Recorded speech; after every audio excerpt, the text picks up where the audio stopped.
Remember the Perry Sextuplets? We first met them back in 2003. All 6 children, 3 boys and 3 girls, born March 19th at McGee Women's Hospital. The team of doctors helped Erin Perry safely give birth to the babies, one as small as 1 pound and 11 ounces. And waiting at home, big brother Parker, who is 3 years old. Zoe, Madison, Joshua. Then, the nation met the Perry Sextuplets when they were featured on 48 Hours on their first birthday. Adorable toddlers. All viewers wondering, how in the world did they do it? 6 one-year-olds and a 4-year-old. Now, 14 years have gone by, and the Perry Sextuplets are all grown up and just started high school. I can only imagine how crazy it was with 6 kids in diapers, but I wanted to find out what's it like with all of them, plus Big Brother as teenagers. I got an inside look. Check it out. High school is crazy enough. Now imagine it times 7. 7 kids getting on the bus at 7:30 in the morning. 7 rides to and from practices and games.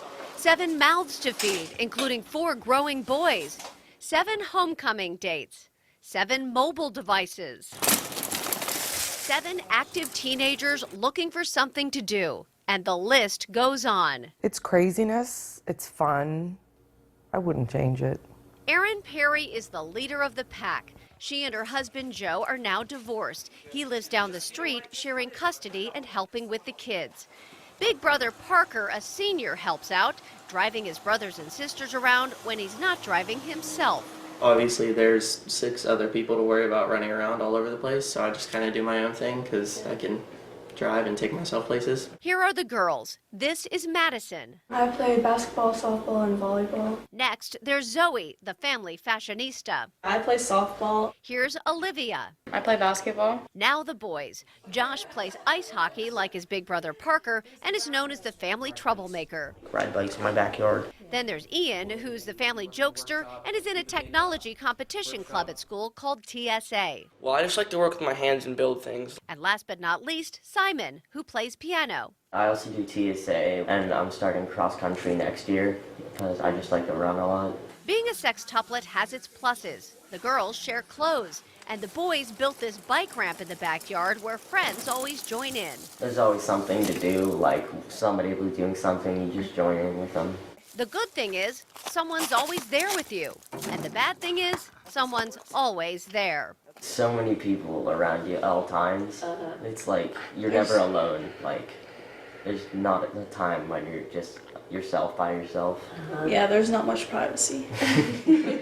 When the whole Perry gang goes out, it's a party. They load up in this 12-passenger van to go kayaking or bicycling downtown or to a country concert. It's overwhelming. It is. There are times it's very overwhelming. But we also have fun too. I mean, they know that I'm all about what are we going to do that's fun. The kids also help with chores like laundry, lawn mowing, and cooking. But logistically, it's a challenge. There are days that we have hockey, softball, volleyball, basketball, and I'm just going from All in one night. All in one night. Erin works full-time, does the grocery shopping and most of the cooking and cleaning. She remembers the diaper days were rough. The high school days, just new challenges. I thought it would be easier, and it is in the way that they can bathe and dress themselves and pick out something to eat and make it, but there's just so many other things that are overwhelming. And then there's all that food. 3 to 4 large pizzas just to feed the family. And 7 teenagers and moms sharing 2.5 bathrooms. Hectic. Chaos, because some people spend like 20 minutes in the bathroom, and then some people spend 5 minutes in the bathroom. And now Parker's applying to college, and in just 3 years, the house will be empty. I'm not looking forward to that. I'm not even looking forward to him leaving. Can you imagine that? No, because I can't even get through driving right now. Let's get through permits and licenses and then college. But right now, it's a house full of teenagers dealing with the same challenges of most other families, times 7. And I want to add, I have so much respect for Mom Erin. I mean, she's calm, she's patient, she's positive, and that really rubs off on the vibe from the whole family. I mean, you know, as with 3 kids myself, I have no idea how she does it. No, she's heroic.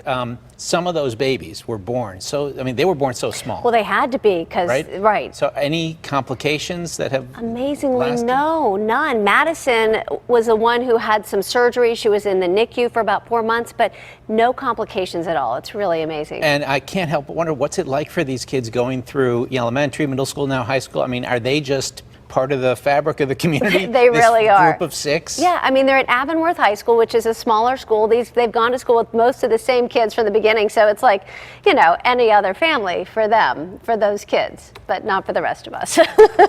Great job, Erin. Incredible. All right.